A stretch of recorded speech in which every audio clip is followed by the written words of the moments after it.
In a sunlit attic above an abandoned textile mill, a wooden loom stands motionless, yet its warped threads tremble without wind. They shimmer with a faint silver sheen, as if spun not from wool or cotton, but from moments left incomplete. Dust motes drift through slanted beams of afternoon light that cut across the attic like liquid gold, each particle catching fire for a moment before dissolving back into the hush. The air carries the dry perfume of aged timber and dried lavender tucked between floorboards decades ago, mingling with a faint mineral scent of river water that once powered the mill's great wheel below. Floorboards creak with a specific pitch beneath each footfall, a low hum that vibrates through the soles like a memory of machinery long stilled. Sunlight filters through a single circular window crusted with decades of grime, its glass warped by time into a lens that distorts the world outside into watercolor impressions of sky and passing clouds. Shadows pool in the corners where rafters meet walls, not as absences of light, but as reservoirs of quiet, holding the echo of shuttles flying back and forth in rhythms that once matched the human heart. The loom itself stands against the far wall, its frame carved from oak darkened by years to the color of strong tea, the wood grain rising in gentle waves like sand patterns left by a receding tide. Its warp threads, hundreds of them stretched taut between top and bottom beams, catch the light not as cotton or linen would, but with a liquid shimmer, as if each fiber contains a captured breath, a suspended sigh, a moment poised perpetually on the edge of becoming. They tremble without source or stimulus, a vibration too subtle for the eye to detect but palpable to the skin held near. A resonance that seems to originate not in the room, but in the space between heartbeats. No draft stirs the attic air. The single window remains latched tight against the elements, yet the threads continue their silent vibration, a chorus of almost things, merely moments, almostless. The silver sheen shifts with the hour, pale as dawn mist in morning light, molten as honey at noon, deep as twilight in the hour before sunset, each hue carrying its own emotional weight, its own quality of longing. When a hand approaches without touching, the nearest threads lean toward the warmth like flowers seeking sun, their movement barely perceptible, yet undeniably intentional. They do not weave themselves into patterns or pictures. They simply tremble, holding space for what never arrived, what never was spoken, what never found its completion. The loom belonged to Alara, a weaver who believed some stories shouldn't be finished, while others wove tight, perfect patterns. She left threads dangling at the edges of her tapestries, loose ends representing conversations cut short, journeys never taken, love expressed too late. Life isn't tidy, she'd tell visitors. Why should cloth pretend otherwise? Alara moved through the mill's upper rooms with the unhurried grace of water finding its level, her hands, mapped with fine blue veins and calloused palms, performing rituals that required no conscious thought. She'd arrived before dawn when mist still clung to the riverbank, unlocking the heavy oak door with a key worn smooth by generations of palms.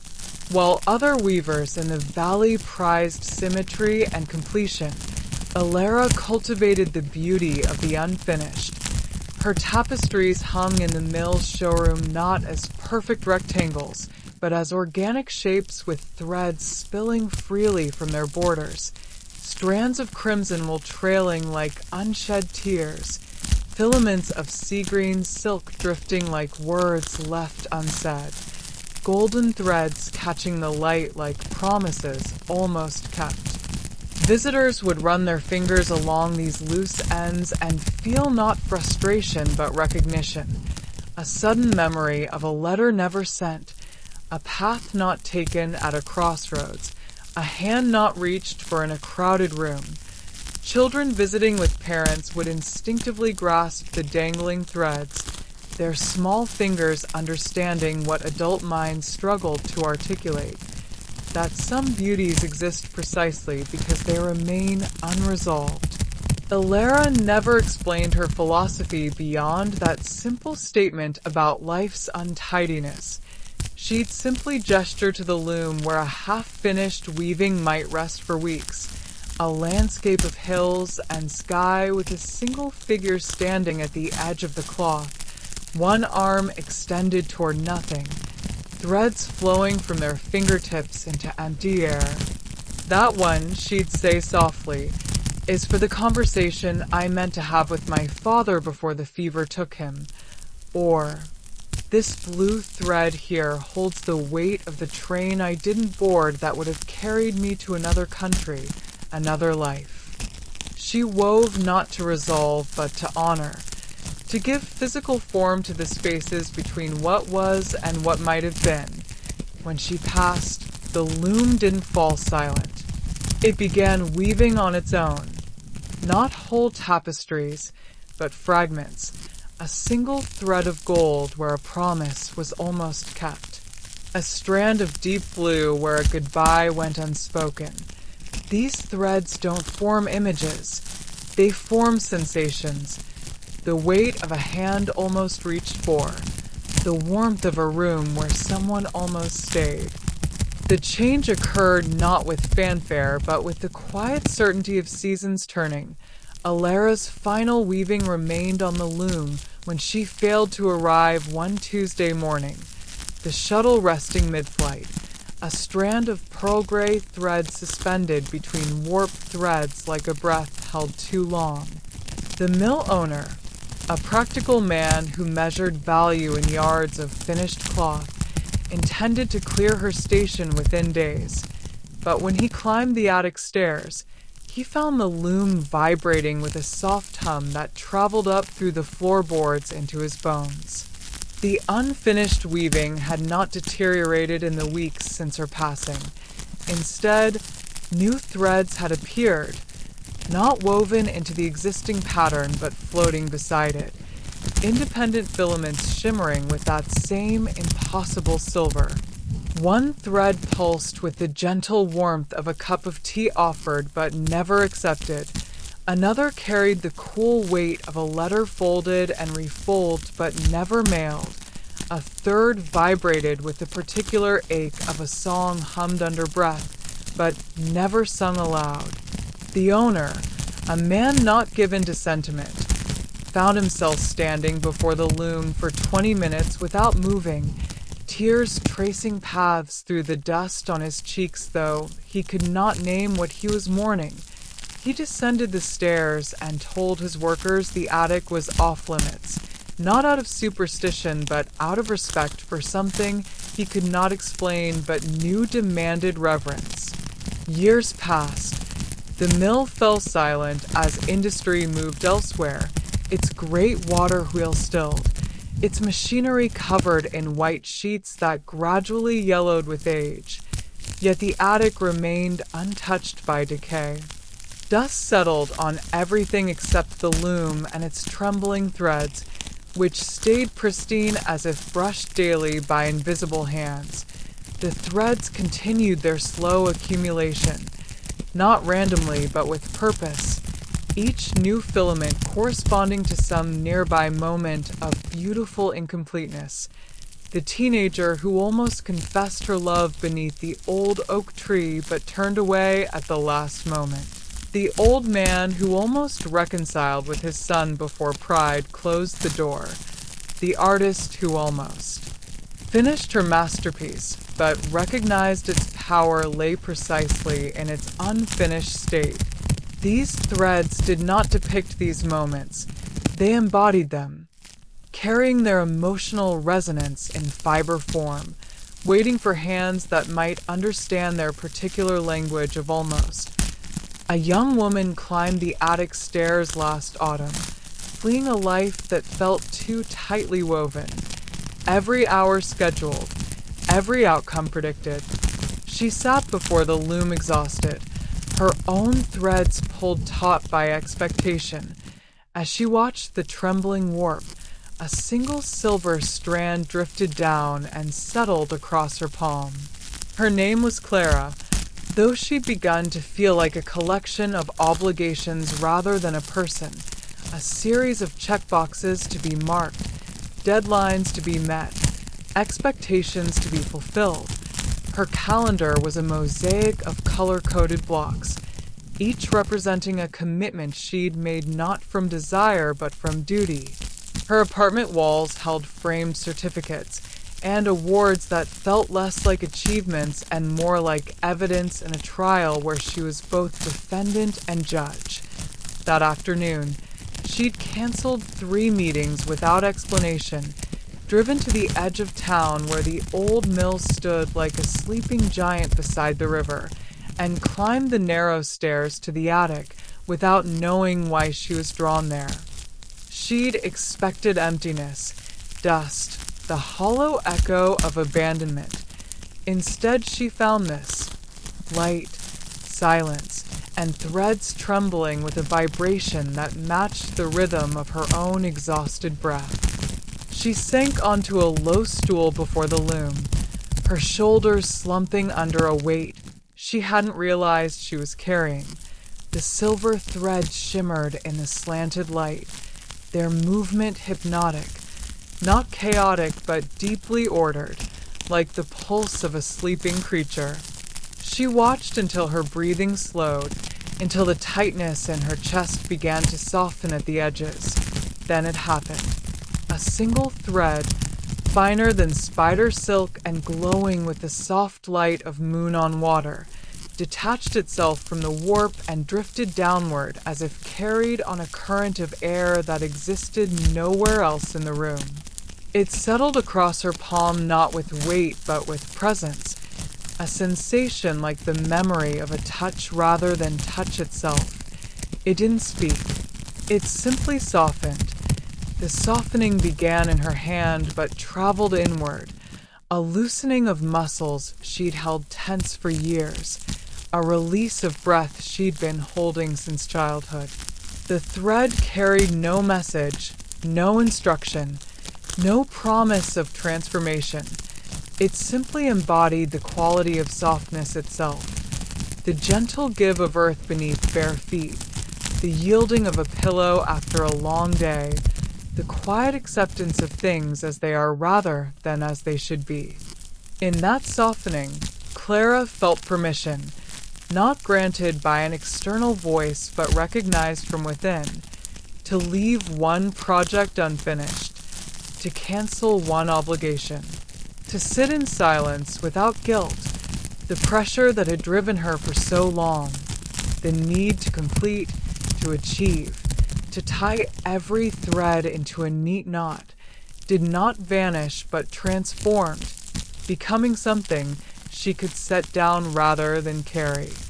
She thought of the novel draft on her computer, abandoned at chapter 17 not from lack of skill but from a sense that its power lay in what remained unwritten. She thought of the dinner party she'd planned for Saturday that she no longer wished to host. She thought of the apology she'd rehearsed for years but never delivered, not because it was wrong to apologize, but because some silences hold their own integrity. The thread on her palm grew warm, then cooler, then warm again, a rhythm that matched neither heartbeat nor breath, but something older, the slow pulse of tides or seasons. She didn't take the thread with her. She left it resting on the loom's beam, a small offering of her own unfinishedness. She rose slowly, her movements lighter though her circumstances remained unchanged. At the loom's beam, she plucked a single strand of ordinary wool from her sweater, a soft gray fiber, and laid it gently across the wood beside the silver threads. It was not a transaction, but an exchange. She had received softness. she offered incompleteness in return. The gray thread immediately began to shimmer with that same faint silver light, joining the chorus of almost things, nearly moments, almost was descending the stairs. She felt lighter, not because anything had changed, but because she'd been reminded some threads aren't meant to be tied off neatly. They're meant to sway gently in the air between us and what we've loved, a quiet testament that not everything needs resolution to be beautiful. And that truth settled in her bones like dust in afternoon light, not heavy, but golden. Clara returned to her life not with dramatic changes, but with subtle shifts. The novel remained unfinished, but she no longer felt shame about it. She canceled the dinner party and spent Saturday morning watching sparrows argue over crumbs on her windowsill. She did not send the apology, but she stopped rehearsing it in her mind, allowing that particular silence to exist without judgment. Weeks later, she began a new practice. Each Sunday evening, she'd leave one small thing unfinished, a paragraph without its final sentence, a sketch without its last line, a conversation without its closing remark. These deliberate incompletions became not failures but acts of faith, in mystery, in possibility, in the beauty of things left open. The loom continues its quiet work in the sunlit attic, its threads trembling with the resonance of beautiful almosts. It does not judge the quality of incompleteness, only honors it. A musician who almost composed a symphony finds a thread humming with the melody that lived only in his dreams. A mother who almost said, "I love you," one final time before her daughter left for college finds a filament carrying the warmth of that unspoken phrase. The threads accumulate not as clutter but as chorus, a symphony of might-have-beens that somehow makes the present more bearable, more beautiful. They remind all who find their way to the attic that life's power often lies not in resolution but in resonance, in the lingering vibration of moments that never fully arrived yet somehow shaped us anyway, and in that understanding, we find the courage to leave our own threads dangling, not from neglect, but from wisdom, knowing that some beauties exist precisely in their unfinished state, swaying gently in the golden light between what was and what might have been.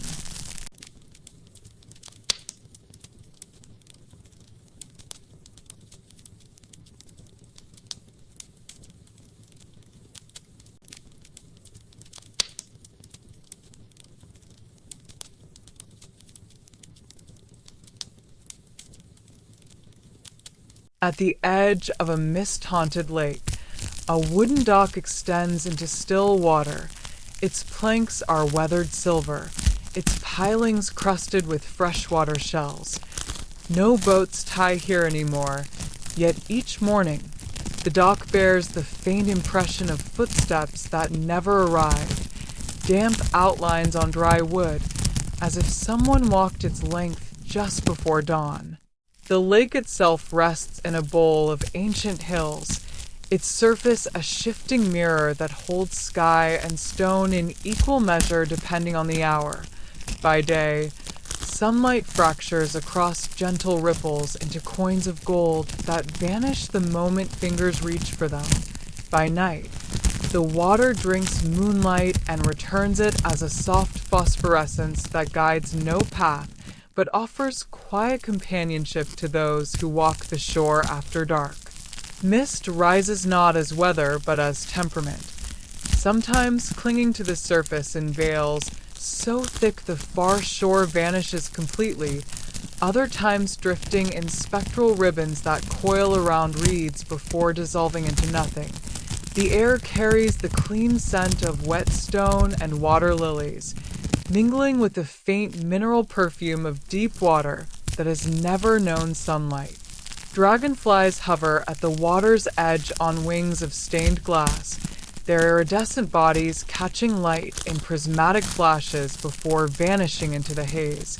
Beneath the surface, perch and bass move through submerged forests of waterweed in slow, deliberate patterns that have remained unchanged for generations.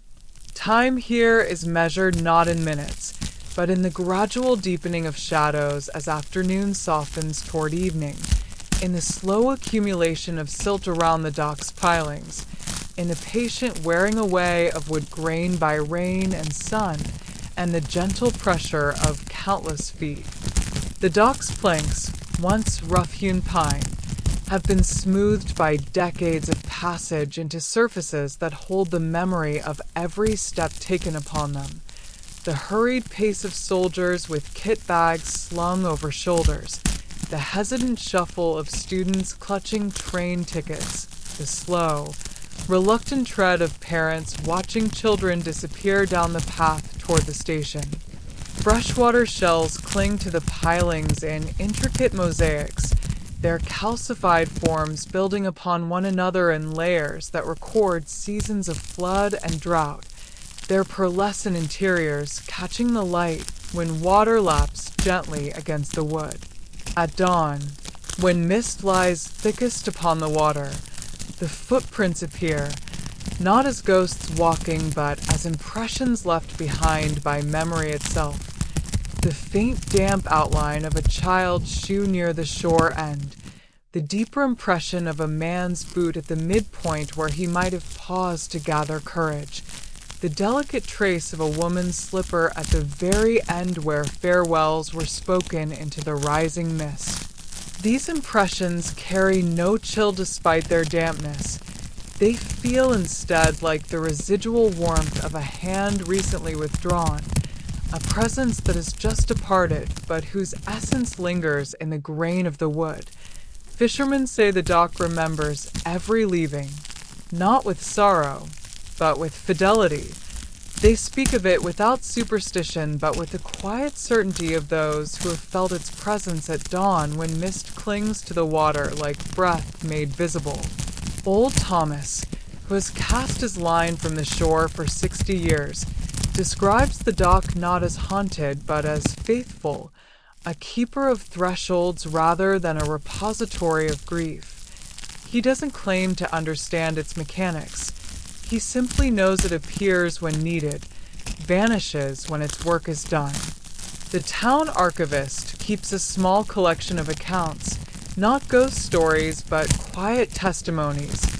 The widow who stood at the dock's end each morning for a month after her husband's funeral and found, in the faint impression of his boot beside hers, not pain but companionship, the young man who came after his best friend moved across the country and felt, in the damp outline appearing beside his own feet, the certainty that distance had not severed their bond. These visitations share a common thread, not resolution, but recognition. The dock does not promise healing or offer explanations. It simply provides a space where departure can be held without judgment, where the act of leaving can exist without demanding justification. The impressions respond not to volume of loss, but to its quality, the deep, settled ache of love continuing beyond separation, the quiet understanding that some journeys must be taken alone yet need not be taken unaccompanied in spirit. It does not appear for fresh wounds still bleeding, but for those tender absences that have knit themselves into the fabric of a life, asking not to be removed, but to be acknowledged as part of the whole. Those who come seeking spectacle find only weathered wood and still water. Those who arrive carrying the weight of necessary departures find themselves walking beside impressions that ask nothing but presence in return. A century ago, this was where families gathered to see loved ones off. Soldiers boarding trains at the nearby station, students departing for distant cities, newlyweds beginning journeys abroad. They'd stand at the dock's end, watching mist rise off the water, speaking words too soft for anyone but the lake to hear. The wood absorbed those moments, the press of a suitcase against a leg, the tremble in a hand held too tightly, the quiet breath before a final embrace. The station stood a quarter-mile inland, its whistle carrying across the water like a bird call marking time. Families would arrive before dawn, lanterns swinging in the darkness, their breath pluming in the cold air as they walked the path worn smooth by generations of farewells. Mothers pressed sandwiches wrapped in wax paper into coat pockets. Fathers adjusted straps on kit bags with hands that trembled only slightly. Children clutched small gifts meant to be opened on the journey. At the dock's end, where the wood met water, conversations softened to whispers, the kind of words that cannot survive daylight or witnesses. A soldier might press his forehead to his mother's for a long moment, neither speaking, both understanding that this touch must carry them through whatever lay ahead. A student might receive a small book from her father, its pages filled not with text but with pressed flowers from their garden, a portable piece of home to carry into unfamiliar cities. Newlyweds might stand hand in hand watching mist rise off the water, speaking not of destinations, but of the certainty that wherever they landed, they would land together.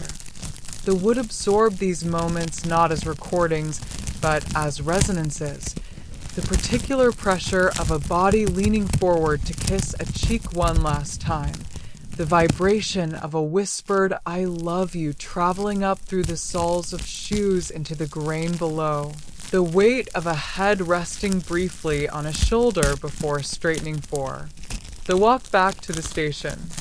Rain fell on some of these mornings, soaking wool coats and dripping from hat brims, yet no one hurried.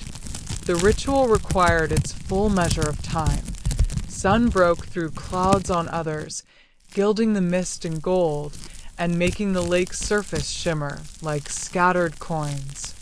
But regardless of weather, the dock held each departure with the same quiet fidelity, its planks drinking in not just moisture but meaning, not just weight but witness. The dock doesn't replay these scenes. It simply holds their shape, like a stone worn smooth by a river that no longer flows. The station closed decades ago when rails were pulled up and sold for scrap, the tracks reclaimed by wild grasses and blackberry brambles. The path to the dock grew fainter with each passing year, until only those who remembered its purpose could find it without searching. Yet the dock endured, not through maintenance but through memory, its planks weathering to silver not from neglect but from the slow alchemy of sun and rain and time.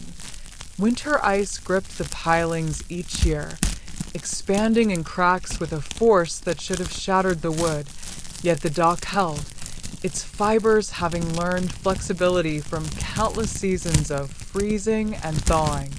Spring floods lifted it gently from its mooring sometimes, carrying it a few feet downshore before depositing it again as waters receded. Each relocation, a quiet migration that required no human intervention.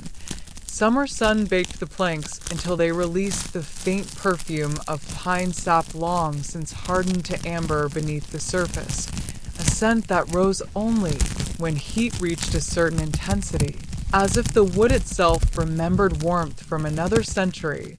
Autumn winds stripped leaves from surrounding trees, carpeting the dock in crimson and gold that clung to the faint impressions of morning footprints until rain washed them away. Through it all, the impressions continued their quiet appearance each dawn, not as hauntings but as honors, a daily acknowledgement that some departures carry love rather than loss, that some goodbyes are not endings but transformations. The dock did not grow lonely in its solitude. It simply waited, its planks holding space for the next soul who would need to stand at the threshold between here and there, between holding and releasing, between the love that remains and the journey that must be taken. A man came here last winter after his daughter moved overseas. He hadn't wanted her to go. They'd argued. She'd left with sharp words hanging between them. For weeks, he carried the weight of that unfinished conversation. One gray morning, he walked to the dock without knowing why. His name was Arthur, though he'd begun to feel like a collection of empty rooms since she'd left. Her bedroom door closed but not locked, her favorite mug still in the cupboard, the silence in the house growing heavier with each passing day. The argument had begun over something small, a comment about her career choice that had spiraled into accusations neither truly believed, but both hurled with precision born of familiarity. "You don't trust me to make my own decisions," she'd said, her voice tight with a hurt he recognized but couldn't reach through his own fear. "I'm not trying to control you," he'd replied, knowing even as he spoke that it wasn't entirely true. He did want to protect her from the stumbles he knew awaited her in that distant city, from the loneliness he himself had endured at her age. The sharp words hung between them like shards of glass, cutting deeper with each moment of silence that followed. She'd left 3 days later, her suitcase wheels clicking against the front step, a sound he'd replayed in his mind every night since.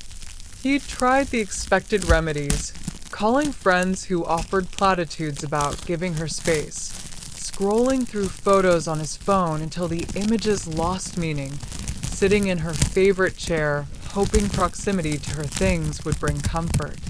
Nothing reached the cold hollow that had taken root beneath his ribs. That morning, he'd woken before dawn to a silence, so complete it felt like pressure against his eardrums. He'd pulled on his coat without plan or destination, his feet carrying him through sleeping streets until the paved road gave way to dirt path, then to nothing but instinct guiding him toward the lake he'd visited with her as a child. He didn't plan his destination. He simply walked until the world narrowed to the crunch of frost beneath his boots and the slow unfurling of mist ahead. He stood at its end, staring into the water. No vision appeared. No voice spoke. The lake lay perfectly still, its surface holding the gray sky in perfect reflection, so that horizon vanished completely, leaving only an endless expanse of soft light. Mist curled around his ankles, not as cold vapor, but as something warmer, almost like breath, tendrils that wrapped gently around his calves before rising to dissipate into the air. He watched his own breath plume before him, each exhalation joining the mist until he couldn't tell which was his and which belonged to the lake. His hands, shoved deep in coat pockets, slowly unclenched after weeks of tension he hadn't realized he was carrying. He didn't pray or make wishes. He simply stood, allowing the cold air to fill his lungs, the silence to fill his ears, the vastness of water and sky to fill the space inside his chest where anger had been coiled tight. And as mist curled around his ankles, he felt the dock shift subtly beneath his feet, not moving, but acknowledging. The shift was not physical displacement, but resonance, a vibration traveling up through the soles of his boots into his bones, a frequency that matched neither heartbeat nor breath, but something older, the slow pulse of tides or seasons. In that vibration, memory returned not as image, but as sensation. His daughter at 7 years old, her small hand in his as they walked this same dock, pointing at dragonflies with the unjaded wonder of childhood. His daughter at 16, sitting beside him on these very planks after her first heartbreak, not speaking, but allowing him to sit with her in silence until the stars appeared. His daughter just last month, standing exactly where he now stood, her shoulders tense with the weight of her decision to leave, her eyes holding both fear and determination in equal measure. He understood something simple. She had loved him even while leaving. He had loved her even while resisting. The argument hadn't erased that truth. It had only obscured it temporarily, like mist obscuring the far shore until the sun burns it away. The love had not vanished with her departure. It had simply changed form, from the daily presence of shared meals and conversation to the quiet certainty that she carried his love with her across oceans, that it traveled in her suitcase alongside sweaters and books, that it would warm her in unfamiliar rooms when homesickness struck. He didn't receive closure. He received clarity. The distinction mattered. Closure would have required an apology, a reconciliation, a neatly tied bow on their argument. Clarity required only truth, the recognition that love and disagreement could coexist, that her leaving was not rejection but growth, that his fear was not control but care expressed imperfectly. The mist around his ankles grew warmer, or perhaps he simply stopped resisting the cold. He turned slowly, his movements lighter though his circumstances remained unchanged. The footprints had appeared beside his own during his vigil, 2 sets now visible on the weathered planks, his own boot prints, and beside them, the delicate outline of her shoes as they had been the morning she left, the impressions holding not her physical presence, but the emotional truth of that moment. Her love persisting even in departure, his love persisting even in resistance. Turning back toward shore, he took out his phone and typed a single sentence. "I hope the light there is gentle on your face." He didn't ask for forgiveness. He simply offered a blessing. The words appeared on the screen not as apology or plea, but as gift. Unconditional, without expectation of reply. He pressed send before doubt could reclaim him, the soft chime of confirmation harmonizing with the lap of water against pilings. He didn't wait for a response. He didn't need to. The act itself had been the healing. Walking back along the path, the world seemed different not because anything had changed, but because he was seeing it through cleared eyes.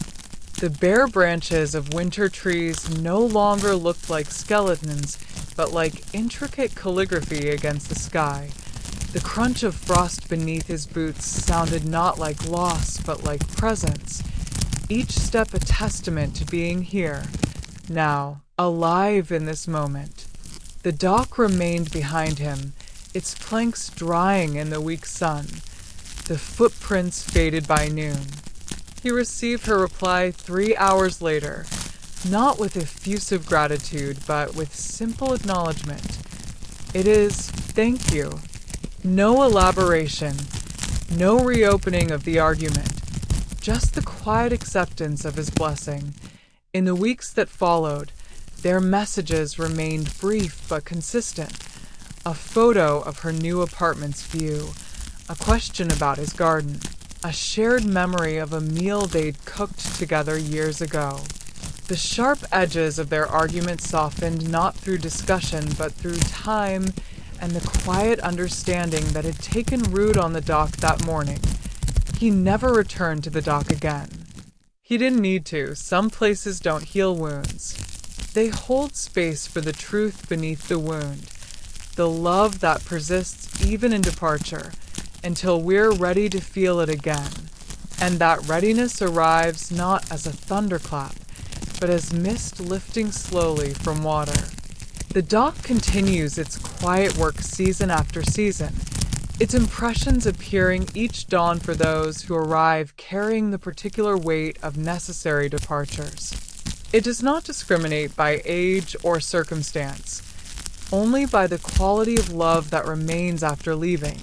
A teenager mourning a friendship ended not by anger, but by distance, finds the impressions waiting. An old woman visiting the shore where her husband scattered her sister's ashes feels the dock shift beneath her feet with gentle acknowledgement. The impressions ask nothing in return. No prayers, no promises, no transformation. They simply offer what thresholds have always offered, a space to stand between worlds, a moment to breathe before stepping forward, a reminder that departure does not equal disappearance. Arthur returned to his house that morning and did not immediately redecorate his daughter's room or force himself to move on. He simply made tea and sat by the window watching sparrows argue over crumbs. But something had shifted in the quality of his solitude. It was no longer empty, but inhabited by a quiet companionship. Weeks later, he began writing letters to his daughter. Not emails or texts, but actual letters on paper, sealed with wax, containing no demands or expectations, only observations of his days and memories of theirs. He still missed her with a physical ache some days, but the ache no longer threatened to break him. It had become part of his landscape, like the lake beyond the dock. Sometimes turbulent, sometimes calm, but always present, always holding space for what had been and what might yet be. The dock's gift was not the erasure of separation, but the revelation that love does not end with departure. It transforms, becoming atmosphere rather than object, presence rather than person. And in that transformation, we find the strength to continue, not despite our goodbyes, but carrying them gently, like stones smoothed by river water, their edges softened by time and tenderness, a quiet testament that what we have loved remains woven into the fabric of our being, a permanent thread in the tapestry of who we have become.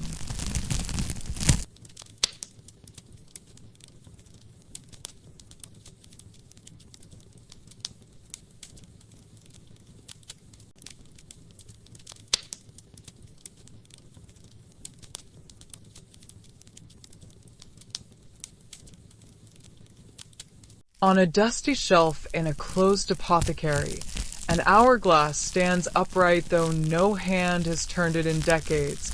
Its glass is clouded with age, its wooden frame carved with symbols no living person can read. Sand flows within it, not downward, but in slow spirals, defying gravity as if stirred by breath alone. Dust motes drift through slanted beams of afternoon light that cut across the shop like liquid amber, each particle catching fire for a moment before dissolving back into the hush. The air carries the dry perfume of dried lavender and chamomile tucked into ceramic jars decades ago, mingling with the faint mineral scent of river stones once used for grinding roots, and the ghost of honey that sweetened bitter tonics. Shadows pool in the corners where shelves meet walls, not as absences of light, but as reservoirs of quiet, holding the echo of mortar and pestle rhythms that once matched the human heart. Glass bottles line the walls in patient geometries, their contents long since evaporated or crystallized into strange geometries, labels faded to whispers of Latin names and forgotten remedies. The hourglass itself rests on a high shelf near the ceiling, its wooden frame darkened by years to the color of strong tea, the grain rising in gentle waves like sand patterns left by a receding tide.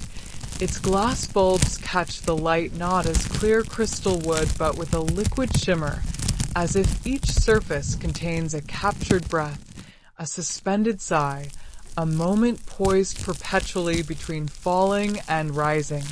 The sand within moves not with the frantic descent of ordinary time, but in slow, deliberate spirals, golden grains tracing helixes that coil upward before gently cascading sideways, a dance that seems to originate not in physics, but in the space between heartbeats. No draft stirs the apothecary air.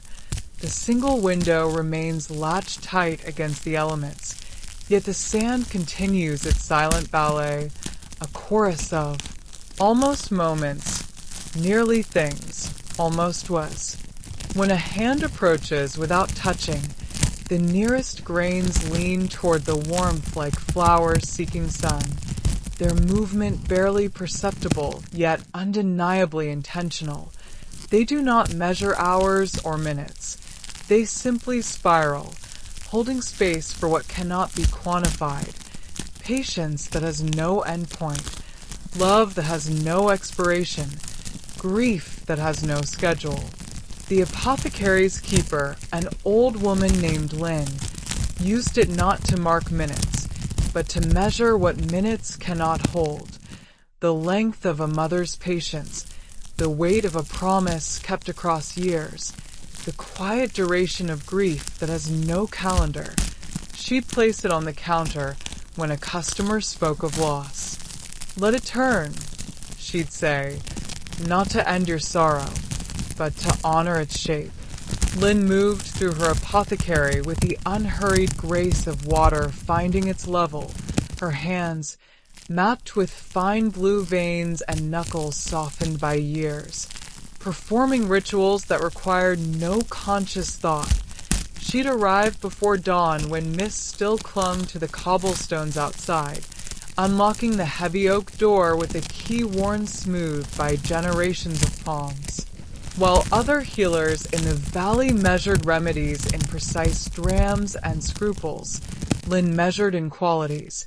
The exact shade of blue in a child's fevered eyes, the particular tremor in a widow's hands, the subtle shift in breath that signaled a turning point no thermometer could detect. Her remedies were not always tinctures or powders. Sometimes they were silence. Sometimes a cup of tea held without expectation.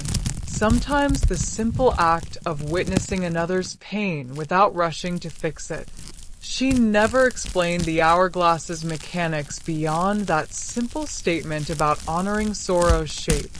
She'd simply place it on the counter between herself and the grieving, its spiraling sand becoming a third presence in the room.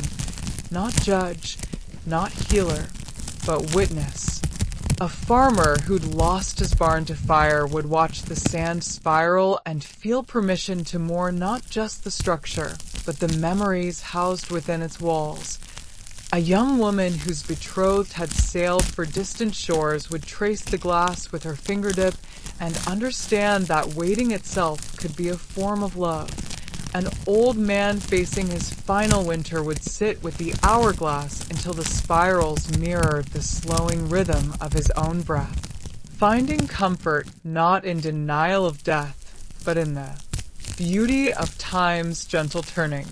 Lynn wove not cures but companionship, to give physical form to the spaces between what was and what might yet be healed. When she passed, the hourglass remained on its shelf. The sand never stills.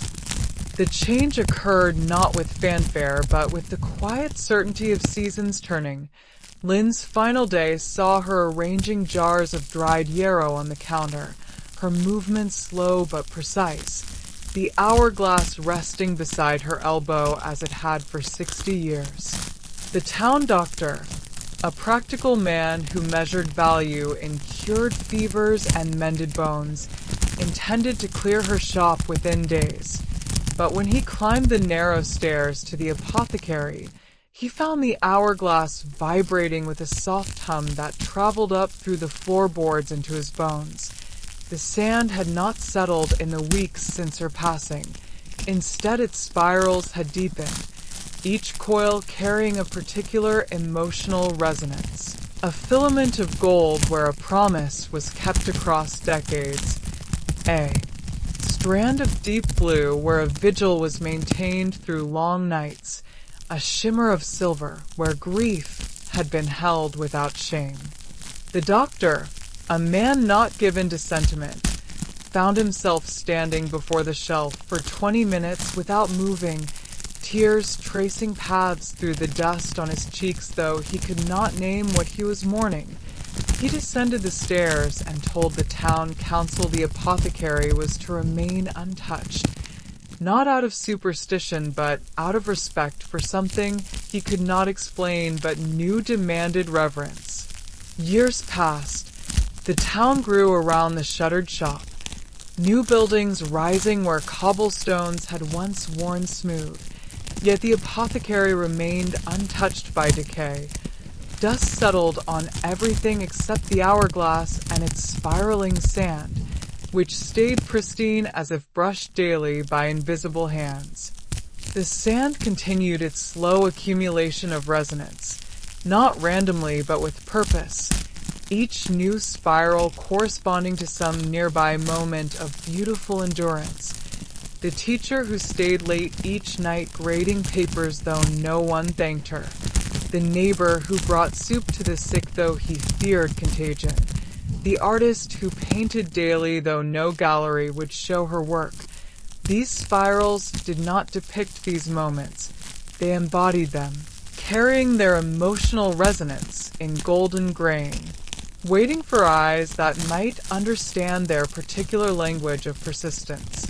A nurse visited the apothecary one evening after her shift, a place she'd loved as a child, now shuttered and forgotten. She stood before the hourglass exhausted, carrying the weight of patience she couldn't save, words she hadn't spoken in time. Her name was Maya, though she'd begun to feel like a collection of shifts rather than a person, a series of 12-hour blocks marked by beeping monitors and urgent calls, her hands moving with practiced efficiency, while her heart grew heavier with each loss. Her uniform still carried the faint scent of antiseptic and the ghost of a patient's hand she'd held during their final breaths. That evening, she'd walked home through streets that felt both familiar and alien, the faces of those she couldn't save replaying behind her eyelids with each blink. She'd found herself standing before the apothecary's locked door not by conscious decision, but by some deeper pull. Her fingers finding the loose board at the side entrance she discovered as a child, seeking refuge from summer storms. Inside, darkness had softened to twilight, the last light of day filtering through dust-filmed windows to illuminate the hourglass on its high shelf. She stood before it exhausted, her shoulders slumping under a weight she hadn't realized she was carrying. The sand shimmered in the fading light, its movement hypnotic, not chaotic but deeply ordered, like the pulse of a sleeping creature. She watched until her breathing slowed, until the tightness in her chest began to soften at the edges. Then it happened. The spirals seemed to deepen, each coil catching the last rays of sun and transforming them into liquid gold that pooled not on the shelf, but in the space between her ribs. The sand carried no message, no instruction, no promise of transformation. It simply embodied the quality of witness itself, the gentle acknowledgement of presence, the quiet companionship of shared space, the understanding that some burdens need not be lifted, but simply held with tenderness. And as she watched, something shifted inside her. Not relief, not resolution, but perspective. She realized her grief wasn't a failure. It was evidence of care. Her exhaustion wasn't weakness. It was the residue of showing up, day after day, for people in their most fragile hours. The hourglass didn't erase that weight. It simply reframed it, not as burden, but as testament. She saw herself not as someone who had failed to save lives, but as someone who had honored deaths with presence, not as someone broken by loss, but as someone shaped by love. The spirals in the glass seemed to mirror the slow unwinding of tension in her shoulders, the gentle softening of her jaw. the deepening of breaths that had been shallow for weeks. She didn't pray or make wishes. She simply stood, allowing the spiraling sand to fill the space inside her chest where self-recrimination had been coiled tight. She left without touching it. The sand continued its spiral. She stepped back into the evening not lighter in circumstance, but lighter in spirit. Not because her grief had vanished, but because she'd finally set down the heaviest part of it, the belief that she should have carried it alone. Weeks later, she began a new practice. Each evening after her shift, she'd sit for 5 minutes in silence before returning to her apartment. Not to fix anything, not to process anything, simply to witness her own tenderness without demanding it be resolved. The hourglass continues its quiet work in the dusty apothecary, its sand spiraling with the resonance of beautiful endurance. It does not judge the quality of sorrow, only honors it.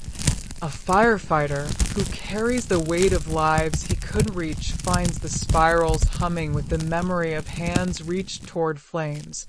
A teacher who mourns students lost to violence finds grains carrying the echo of lessons taught with love. The spirals accumulate not as clutter but as chorus, a symphony of persistence that somehow makes the present more bearable, more beautiful.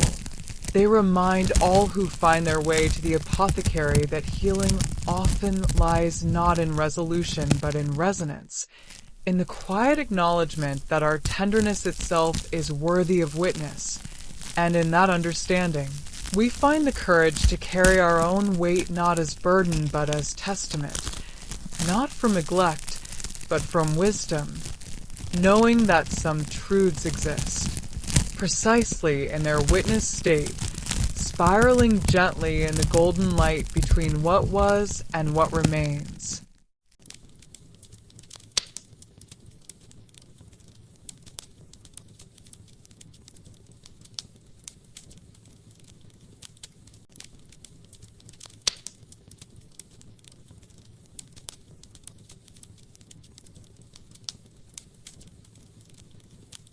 In the hearth of an empty cottage, ashes rest undisturbed for years. Yet on certain nights, they glow with a soft blue light, not flame, not heat, a luminescence that rises like breath from cold coals, casting gentle shadows that move without wind. The cottage itself stands at the edge of a forgotten lane where cobblestones have surrendered to moss between their seams, its garden grown wild with lavender and rosemary that scent the air long after sunset. Windows reflect the moon not as mirrors, but as pools of still water, absorbing light rather than throwing it back. The front door hangs slightly ajar on rusted hinges, not from neglect, but from the slow settling of timber over decades, creating a gap just wide enough for light and memory to pass through. Inside, dust motes drift through slanted beams of afternoon light that cut across the main room like liquid silver, each particle catching fire for a moment before dissolving back into the hush. The air carries the dry perfume of aged timber and dried herbs tucked into cracks decades ago, mingling with the faint mineral scent of river stone that forms the hearth's foundation. Floorboards creak with a specific pitch beneath each footfall, a low E that vibrates through the soles of bare feet. A sound that has witnessed countless arrivals and departures, yet remains unchanged, a constant note beneath the melody of lives lived. The hearth occupies the room's center not as decoration but as anchor, its stones blackened by generations of fires, yet holding no soot upon their surfaces, only a fine gray ash that has not shifted with wind or time. These ashes rest in perfect repose, undisturbed by drafts that never enter the space, their surface smooth as still water, yet alive with potential, On ordinary nights they appear as any cold hearth might, gray, silent, final. But when the moon hangs low and the world outside falls into deep silence, a transformation occurs. The ashes begin to glow with a soft cerulean luminescence that seems to originate not from within the coals but from the space between them, a light that carries no heat yet feels warm to those who witness it. The light rises not as flame but as vapor, tendrils of blue mist curling upward in slow spirals that catch the darkness and transform it into something gentle, something held. Shadows cast by this glow do not remain static, but shift with a rhythm that matches neither heartbeat nor breath, but something older. The slow expansion and contraction of remembrance itself. No wind stirs the cottage air. The single window remains latched tight against the elements, yet the shadows continue their silent dance, a ballet of almost presences, nearly moments, almostless. The cottage belonged to a woodcarver who lit fires not for warmth, but for company. He'd sit before the flames each evening, carving small figures, a bird, a fox, a child's face, and whisper stories to them before placing them on the mantel, his hands, mapped with fine blue veins and calloused palms, moved with the unhurried grace of water finding its level, the knife gliding through with grain as if following paths already carved by memory. He arrived each morning before dawn when mist still clung to the fields beyond his garden, unlocking the heavy oak door with a key worn smooth by generations of palms, while other craftsmen in the valley prized symmetry and perfection. He cultivated character, the slight asymmetry of a fox's ear that suggested alertness, the gentle curve of a bird's wing that hinted at recent flight, the soft rounding of a child's cheek that carried the memory of laughter. His carvings were never signed, never sold. They existed solely as companions for the firelight, witnesses to evenings spent in quiet communion. Each night, he'd build a small fire from applewood gathered in the orchard behind the cottage, the flames catching with a soft crackle that seemed to welcome rather than consume. As embers formed, he'd settle into his worn armchair, a block of cherry or walnut resting on his knee, the knife moving with practiced certainty. He'd carve not from plans but from listening, allowing the wood's grain to suggest form, the fire's rhythm to guide his hand. When a figure emerged, a sparrow with head tilted, as if hearing distant song, a badger with eyes closed in contentment, a girl with hair flowing as if caught by an unseen breeze. He'd hold it close to the flames and whisper stories too soft for anyone but the fire to hear. These stories were not tales of adventure or romance, but of quiet moments, the weight of a cat sleeping on a sun-warmed windowsill, the sound of rain on a tin roof during a summer storm, the particular quality of light that falls through kitchen windows on winter afternoons.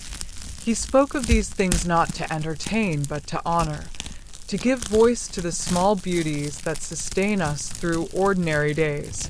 When the story ended, he'd place the carving gently on the mantel beside its companions.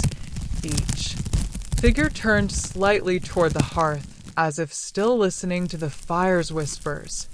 The mantel gradually filled over decades, not in neat rows, but in organic clusters, figures leaning toward one another as if sharing secrets, their wooden faces catching firelight in ways that made them seem alive with inner warmth. Visitors who came rarely, neighbors bringing preserves, travelers seeking shelter from storms, would comment on the carving's lifelike quality, but the woodcarver would simply smile and say, "They are not alive. They are attended." He understood the distinction. Mattered. Life requires breath. But attention requires only presence, and presence, he believed, was the truest form of companionship. When he passed, the mantel remained lined with his carvings. The ashes in the hearth never scattered. They simply began glowing. The change occurred not with fanfare, but with the quiet certainty of seasons turning. His final evening saw him placing a small owl carving on the mantel, its head tilted as if listening to a distant sound. Before settling into his chair as embers faded to gray, neighbors found him there the next morning, his hands resting peacefully in his lap. The fire cold, but the room holding a quality of peace so palpable it discouraged grief. The cottage stood empty for 3 days after they carried him away, its windows reflecting only sky and passing clouds, its rooms holding the faint imprint of a life fully lived. Dust settled on surfaces with a patience that suggested permanence. Then, on the 4th evening, as twilight softened the edges of the world, the ashes began their luminescence, not tentatively, but with the same sure rhythm the fire had known for decades, as if the space between flame and memory had never been broken. Neighbors noticed first. Old Mrs. Higgins, walking her dog, paused at the garden gate, watching blue light pulse gently through the cottage window against the darkening sky. She didn't cross herself or speak of ghosts. She simply nodded once, as if acknowledging a truth too tender for words, and continued her walk with a lighter step. Children dared one another to peek through windows after dark, returning with stories not of fright but of comfort. The way the light seemed to match their breathing, the sense of being gently held by something that asked nothing in return. The glow responds not to volume of loneliness, but to its quality, the deep, settled hum of solitude that has become part of one's inner landscape. It does not appear for fresh wounds still bleeding, but for those quiet absences that have knit themselves into the fabric of a life, asking not to be filled but to be acknowledged as part of the whole. Those who come seeking spectacle find only cold ashes and silent carvings. Those who arrive carrying the weight of gentle solitude find themselves wrapped in light that asks nothing but presence in return. A librarian came here one December night after closing the town library. She lived alone by choice, but winter had sharpened the edges of that choice until it felt less like peace and more like isolation. Her name was Alara, though she'd begun to feel like a collection of routines rather than a person, a series of predictable movements marked by opening and closing times. The soft thud of books returned to shelves, the quiet click of lights switched off in empty rooms. Her apartment above the library held all the comforts she'd chosen deliberately, shelves overflowing with well-loved books, a cat who slept in sunbeams without demanding conversation, evenings spent with tea and silence that she'd once cherished as sanctuary. But December had brought a particular sharpness to the solitude, the early darkness pressing against windows, the muffled silence of snow-covered streets, the hollow echo of her footsteps in rooms that held no other presence, the choice to be alone had not changed, but its texture had shifted from soft wool to fine sandpaper, wearing at her edges with each passing day. That evening, after reshelving the last returns and locking the heavy oak doors behind her, she'd walked without destination through streets dusted with fresh snow, her breath pluming before her in the cold air. She hadn't planned to visit the cottage, hadn't thought of it in years, but her feet carried her beyond familiar streets until the paved road gave way to dirt path. Then to nothing but instinct guiding her toward the lane where cobblestones surrendered to moss. She'd visited the woodcarver as a child, bringing him books he couldn't read due to failing eyesight but loved to hold for their scent and weight. He'd carve small figures for her, a mouse with a book clutched in its paws, an owl wearing spectacles, and place them on the mantel beside his other creations. She'd sit cross-legged on the hearth rug while he whispered stories to the flames, her small hands resting on cool stone as warmth rose around her.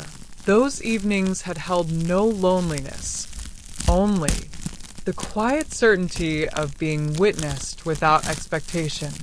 Now, decades later, she stood before the cottage door with snow dusting her shoulders, her cheeks flushed from cold, her heart carrying a weight she couldn't name but felt in the hollow space beneath her ribs. She pushed the door open gently. It yielded without protest, and stepped inside, the scent of aged timber and dried herbs rising around her like a welcome. She knelt before the hearth, not expecting anything, just needing to be near the suggestion of warmth. The ashes lay gray and still in the fading light from the window, their surface smooth as still water. She settled onto the stone hearth as she had as a child, her knees pressing into cold stone, her hands resting palms up on her thighs, as if ready to receive something she couldn't name. And then it happened. The ashes began to glow, not suddenly but gradually, like dawn breaking beneath the earth's surface. Soft blue luminescence rose from the gray powder in slow spirals, tendrils of light curling upward like breath made visible, pooling around her knees in a gentle radiance that carried no heat, yet felt warm against her skin. The light did not illuminate the room harshly, but softened its edges, transforming dust motes into drifting stars, casting shadows that moved with they, rhythm matching the slow unwinding of tension in her shoulders. She didn't see visions, she didn't hear voices, but the carvings on the mantel seemed to lean toward her slightly, as if listening. The owl she'd received as a child tilted its head just perceptibly. The fox carved with one ear cocked appeared to turn its gaze toward her. The small mouse with a book shifted its weight, as if settling more comfortably into its wooden perch. These movements were not supernatural, but deeply natural.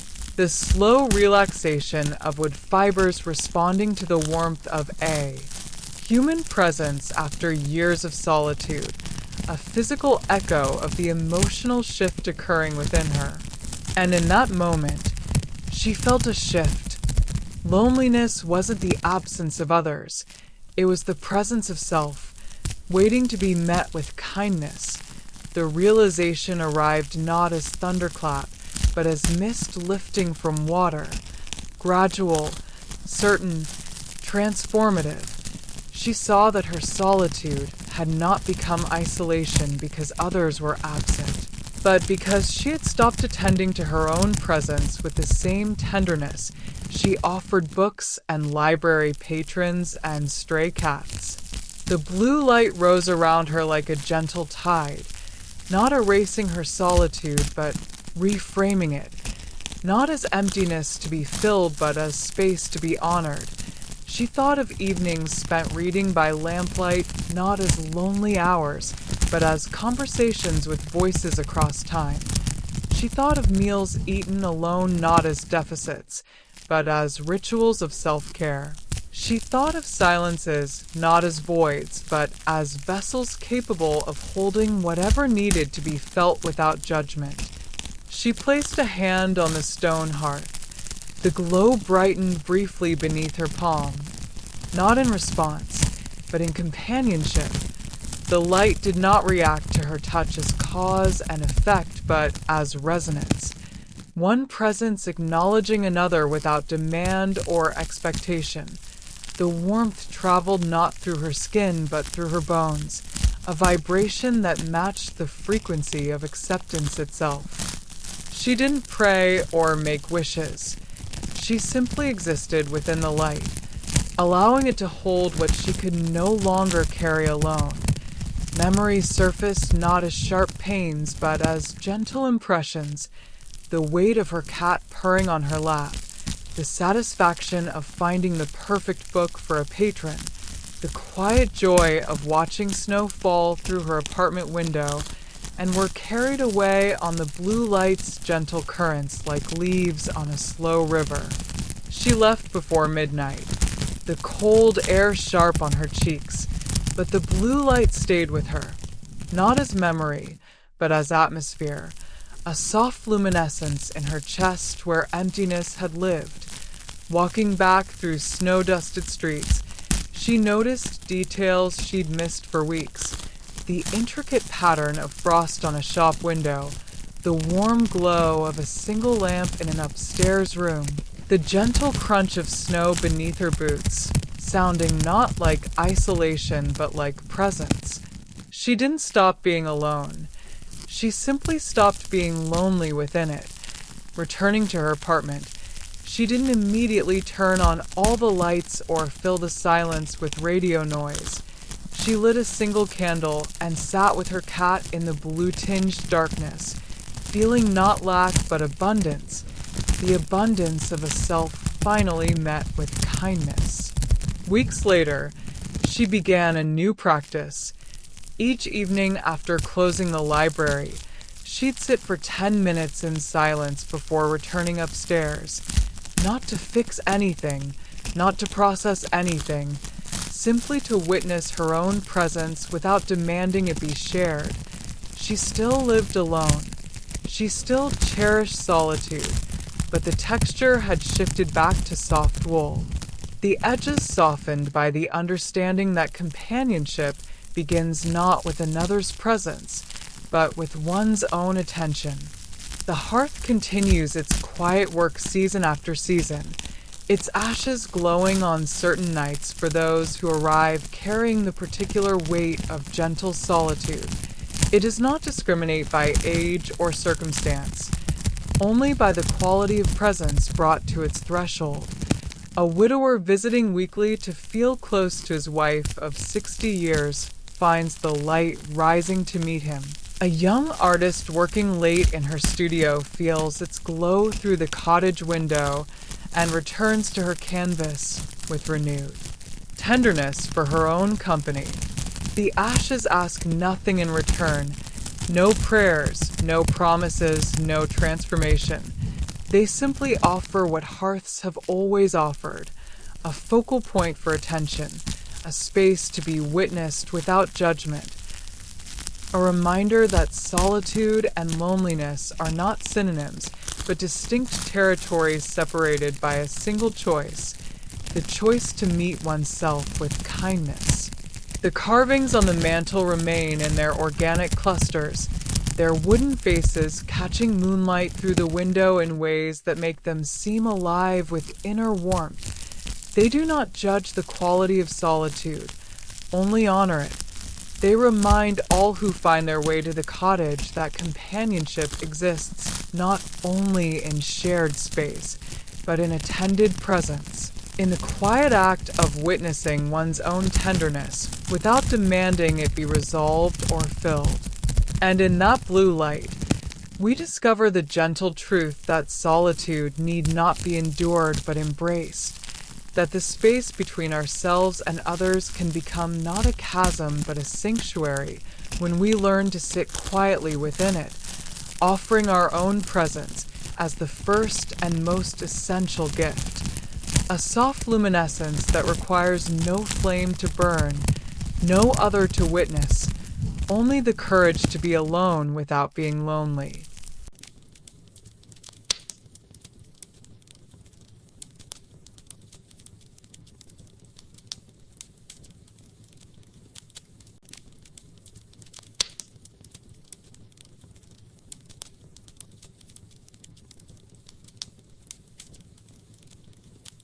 In a velvet-lined box tucked inside a sea captain's abandoned desk, a brass compass rests with its needle spinning slowly, not seeking north, but circling as if searching for something just beyond reach. Its glass face is scratched, its engravings worn smooth by salt and time. Yet when held in an open palm, the needle stills for exactly 7 seconds, pointing not to a place on any map, but to a direction of the heart. The desk itself stands in a sunlit study overlooking a harbor where gulls cry their lonely announcements above churning water, its surface scarred by ink stains and the gentle indentations of elbows that rested there through countless evenings. Drawers slide open with a soft resistance born of decades of salt-laden air, their interiors lined with faded charts marked with routes no longer sailed and coastlines redrawn by time and tide. The velvet lining the box has faded from deep burgundy to the color of dried roses, its nap worn smooth in the exact shape of the compass it has cradled for generations. Dust motes drift through slanted afternoon light that cuts across the room like liquid gold, each particle catching fire for a moment before dissolving back into the hush. The air carries the dry perfume of aged paper and dried lavender tucked into desk corners decades ago, mingling with the faint mineral scent of sea salt, crystallized in wood grain. The compass itself rests in perfect repose, its brass casing darkened by years to the color of weak tea, the metal warmed not by sun but by the memory of hands that held it with reverence, its needle, forged from magnetized iron drawn from a meteorite the captain claimed fell near his childhood home, moves not with the frantic twitch of ordinary instruments, but with the slow deliberation of a dancer tracing patterns known only to the stars. When untouched, the needle spins in gentle circles, never clockwise or counterclockwise, but in spirals that seem to measure not direction but duration, as if charting the slow passage of longing itself. No draft stirs the study air. The single window remains latched tight against the harbor breeze, yet the needle continues its silent ballet, a cartography of almost things, nearly moments, almost was. When a hand approaches without touching, the needle's rotation slows perceptibly, as if sensing proximity to a heart that carries its own uncharted territories. It does not seek magnetic north or true north. It seeks true feeling, the precise bearing of what remains when everything else has been stripped away by time and tide. The captain carried it not for navigation, but for remembrance. After losing his wife to illness mid-voyage, he found himself unable to steer toward ports that held no meaning without her. So he recalibrated the compass to point toward what mattered, the memory of her laughter in a certain light, the feeling of her hand in his on a quiet evening, the certainty that some loves outlast geography. His name was Alistair Finch, a man whose hands were mapped with fine blue veins and salt-weathered skin, whose eyes held the particular gray of sea mist at dawn. He'd met Eleanor in a coastal village where she mended fishing nets with fingers nimble as sparrows, her laughter carrying across the harbor like bells on a gentle wind. They married beneath the old lighthouse, its beam cutting through darkness as their vows cut through ordinary life, binding them not with promises of forever, but with the quiet certainty of presence. For 20 years they sailed together, not as captain and passenger, but as partners charting waters both literal and emotional.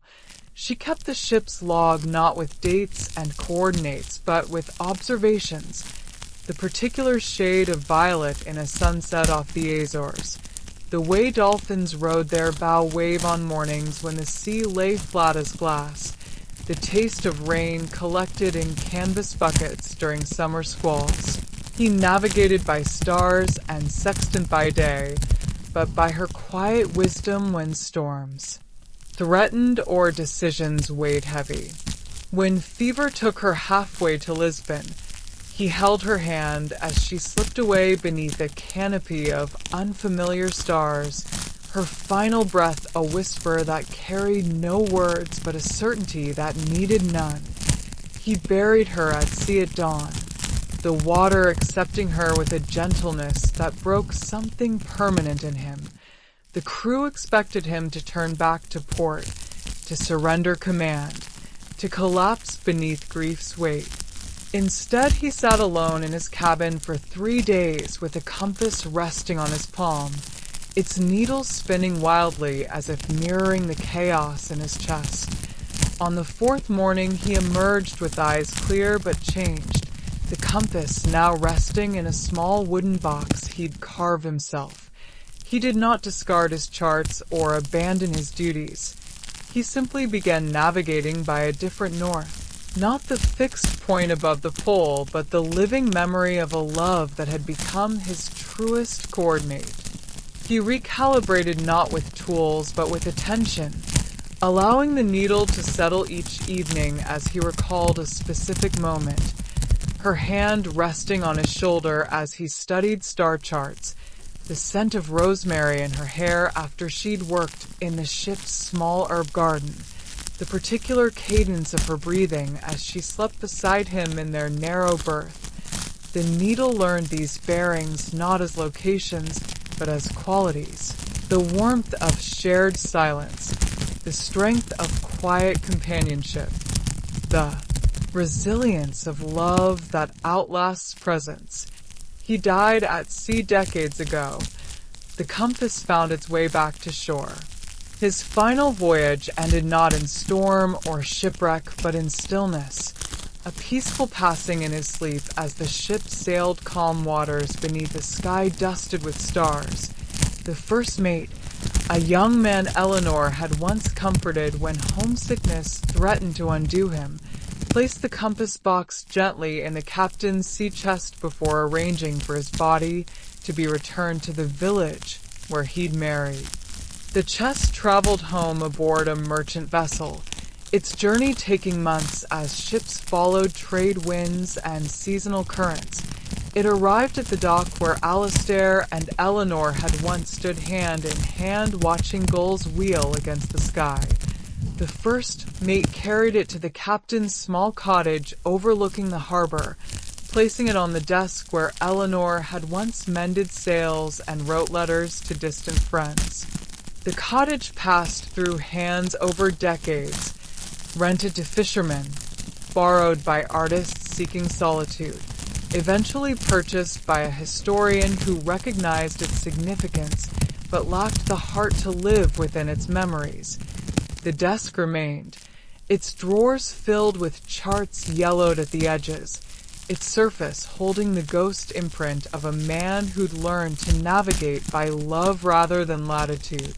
The compass waited inside its velvet box through seasons of rain and sun, its needle spinning its slow circles for no witness but dust motes and fading light.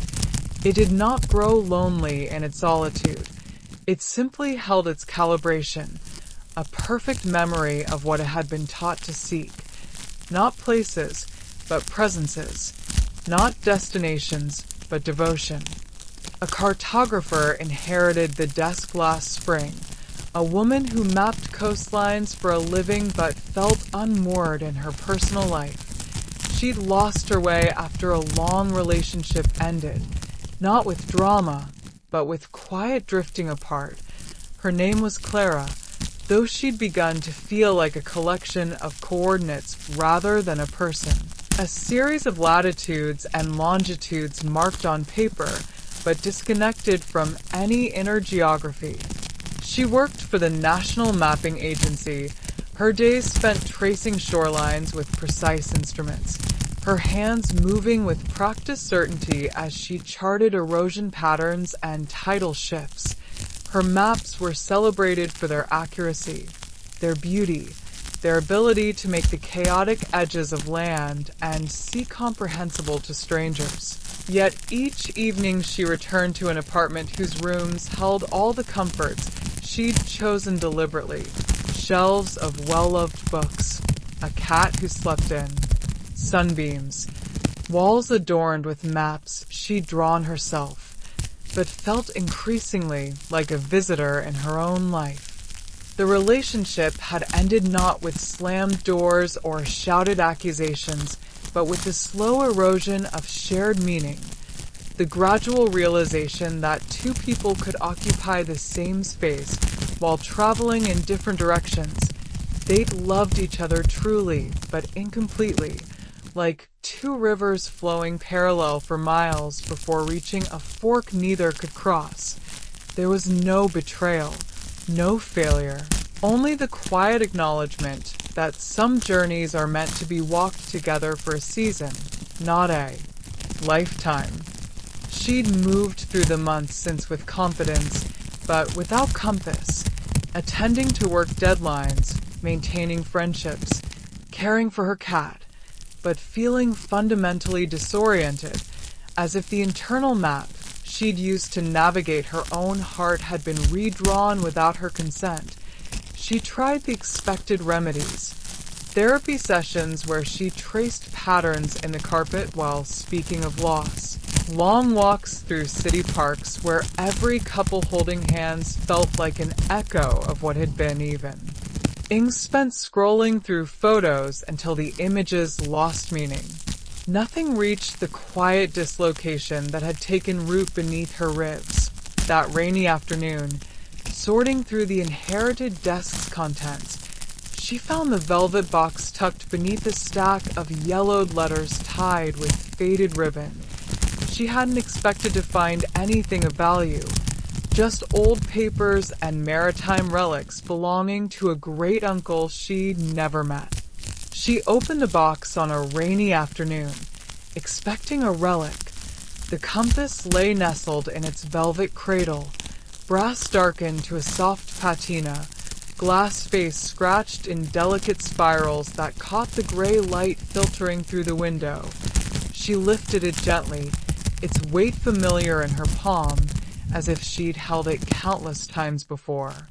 The needle spun, then stilled. It pointed toward the window, and beyond it, the old oak tree where she and her former partner had carved their initials years ago. He hadn't thought of that tree in months, not since the final conversation on the park bench beneath its branches, when words had been spoken with kindness but finality, when hands had been held one last time before releasing. The tree stood at the edge of the park 3 blocks from her apartment, its bark now grown over the carved letters until they were barely visible beneath ridges of living wood. As she followed the needle's direction with her eyes, she didn't feel pain.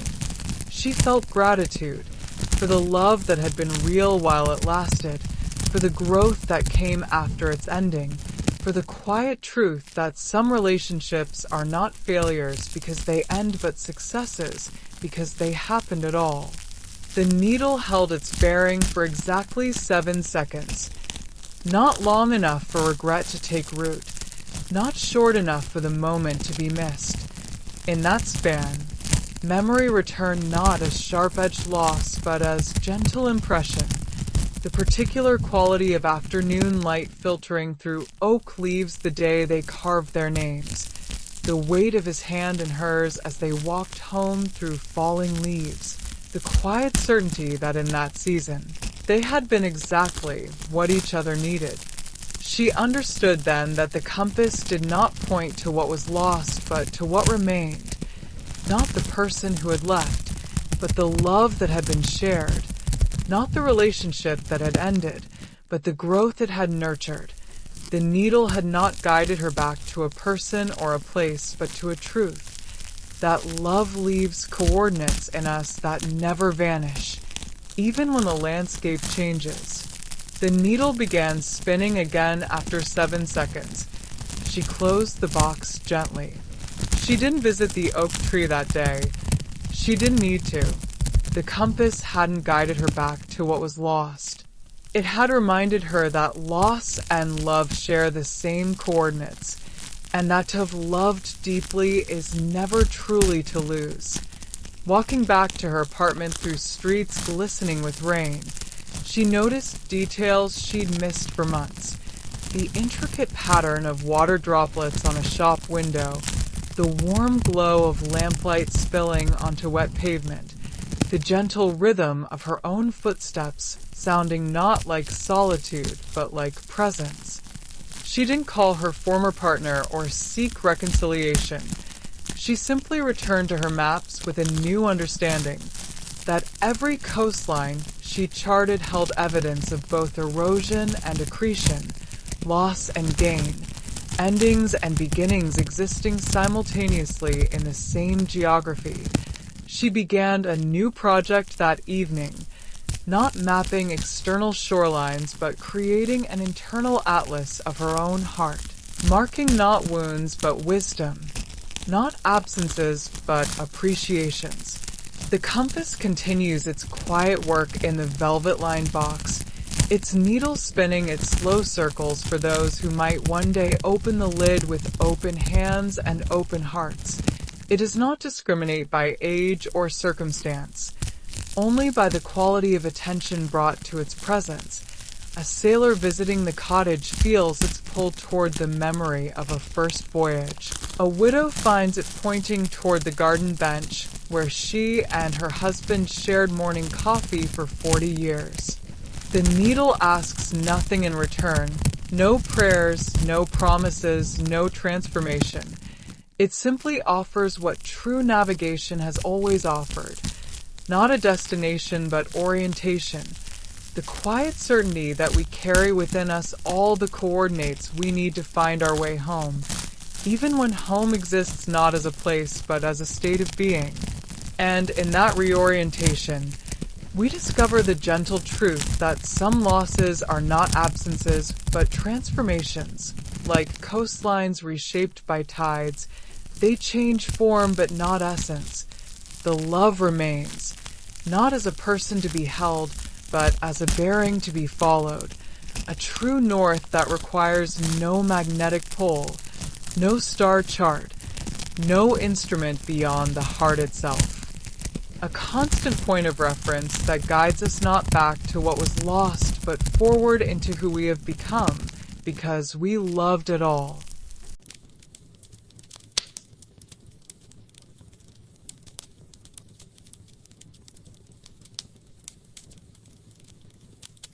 The fire burns low, but it does not go out. No matter how dark the night, a light waits for you here.